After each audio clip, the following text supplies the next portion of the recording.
Iymon keltirib solih amallarni qilganlarga xushxabar beringki, ular uchun ostilaridan anhorlar oqib turuvchi bog'lar bordir.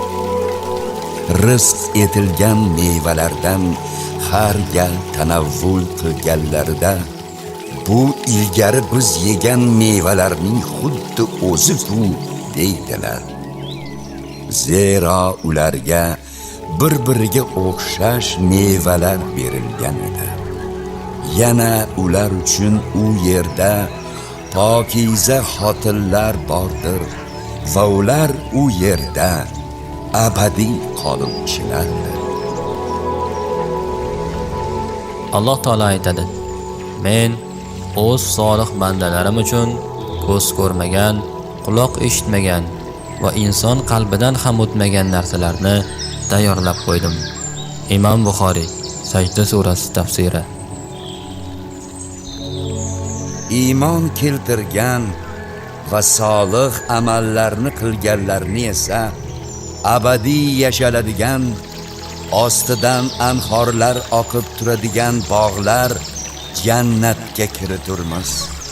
Ular uchun u yerda pokiza juftlar bor va ularni qalin soyalarga kiriturmiz.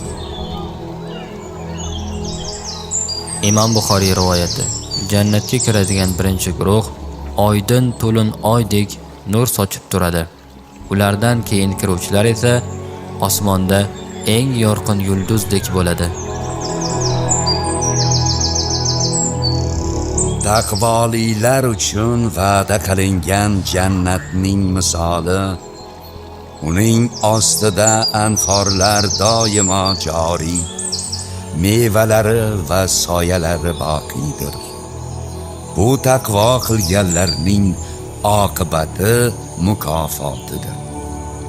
Kofirlarning oqibati esa do'zaxdir.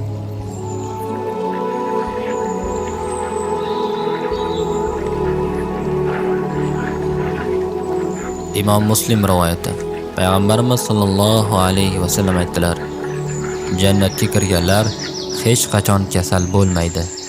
Na burunlarini artadilar va na tupuradilar. Ular abadiy yosh holatda qoladilar.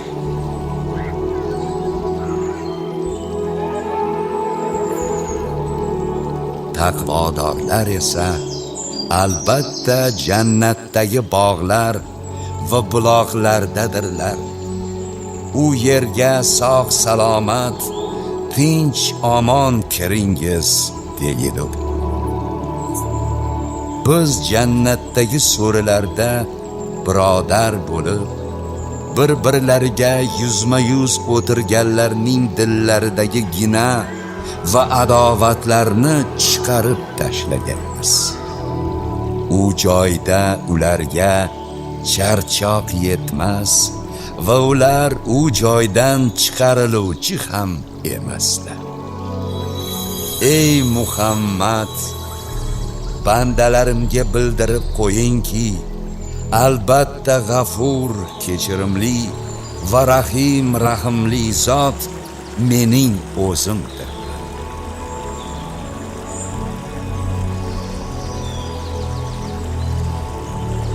Ibn Majah rivoyati. Payg'ambarimiz sollallohu alayhi va sallam aytganlar: Jannatda odamlarning qalblarida na adovat, na dushmanlik qoladi. Ular aka-ukaday bo'lib, baxt taxtlarida o'tiradilar.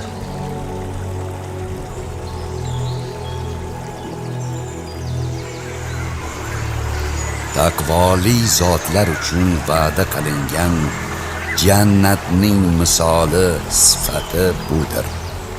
Unda aynimas suvdan iborat anhorlar ham, ta'mi o'zgarmas sutdan iborat anhorlar ham, ichuvchilar uchun lazzatli, aqldan ozdirmaydigan maydan bo'lmish anhorlar ham va musaffo asaldan iborat anhorlar ham bordir.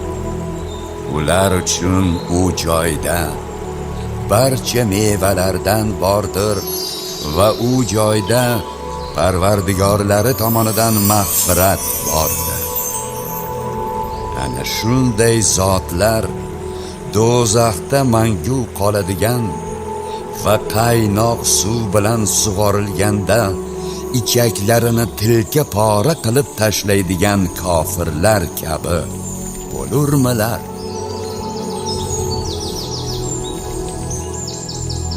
Cheksiz tinchlik maskani.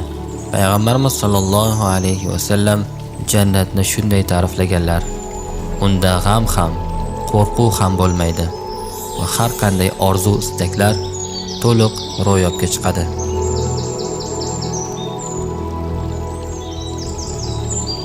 Parvardigorlaridan qo'rqqan taqvoli zotlar ham guruh holda jannatga boshlab bordi. To qachonki ular uning darvozalari ochilgan holda ekanida yetib kelganlarida va uning qo'riqchilari sizlarga salom, xush keldingiz, bas unga mangu qoluvchi bo'lgan holingizda kiringiz deganlarida ular behad shodlandilar. Ayturlar, bizlarga rost va'da qilgan va bizlarni bu yerga voris qilgan Allohga hamdki, jannatdan o'zimiz xohlagan yerdan o'rin olyapmiz derdi. Bas shu dunyoda solih amal qiluvchilarning jannatdagi mukofoti naqadar yaxshidir.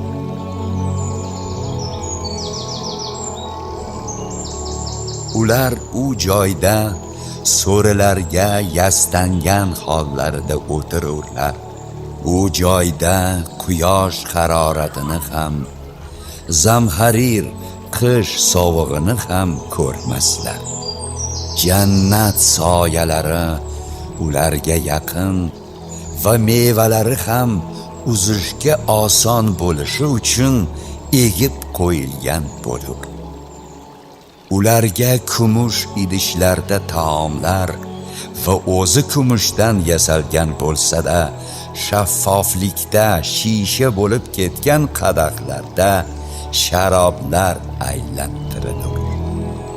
Shisha bo'lganda ham kumushdan ularni soqiylar o'lchab qo'yganlar.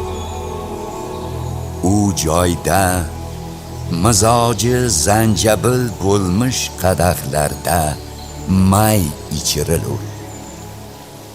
U yerdagi chashmaning nomi Salsabil deb atalur. Ularning ustida mangu yosh xodimlar xizmat qilib aylanib tururlarki, ularni ko'rganingizda sochib yuborilgan durlar deb o'ylarsiz. U joyga qaraganingizda noz ne'matlarni va katta podshohlikni ko'rursiz. Ustilarida yashil ipak va shoyi liboslar bo'lib, ular kumush bilaguzuklar bilan bezangan bo'lurlar va Parvardigorlari ularga pok sharob ichirur. Albatta bu sizlar uchun mukofot va sizlarning sa'y harakatlaringiz Alloh nazdida maqbuldir.